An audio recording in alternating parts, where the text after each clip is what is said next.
Saving money or getting yourself out of debt can be tough, but there are some things you can do to give yourself a bigger financial cushion. Brenda Pollock is a financial counselor at Evergreen Credit Union. She's sharing some tips to keep you and your wallet happy. People who practice certain healthy financial habits are those who earn enough money to cover their weekly and monthly expenses.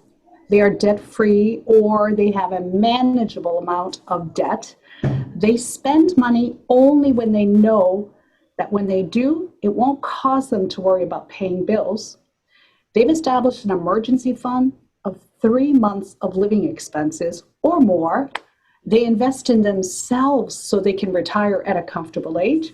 They have excellent credit, and most important, they live within their means. We've got the cost of living that's rising, food prices rising. We've got inflation at a 30-year high. This can be a real blow to anyone on a tight budget. Absolutely. You know, the inflation rose at the fastest pace it has in 40 years. And, you know, those increases will impact most of us. So we should all be reminded to spend wisely. Reduce your expenses. Cut out anything that is not necessary. This is going to free up the cash that you need that will allow you to buy those things for you and your family that you truly do need. And while there are many tactics out there that you can use to determine your spending, there's a very simple method called the 50-30-20 rule. This rule, it recommends that you spend 50% of your income on your needs, 30% on your wants, and 20% on savings or paying off your debt. Now, you mentioned savings, but is that even possible on a tight budget? If you want to create a healthy financial habit for yourself, save. You have to learn how to save, even if it's a very, very small amount. The first step in being financially healthy is setting up an emergency fund. Look, like your car breaking down or medical bills or, God forbid, losing your job. These are real life scenarios that we all could happen. It could all happen to any of us.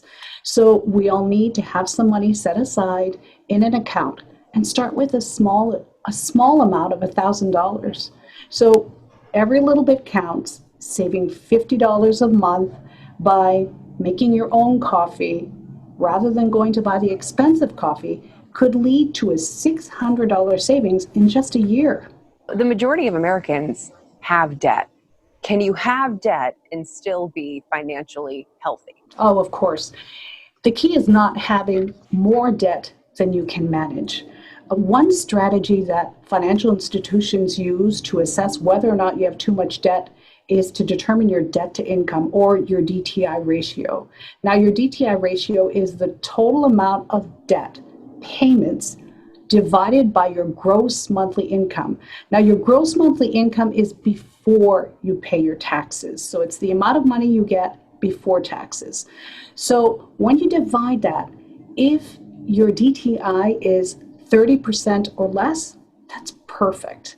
That means that only 30% of your money is spent before you earn it. If it's anything above 36%, then you're getting into a little bit more questionable. And if you're over 42%, you are certainly at risk of being seriously in debt.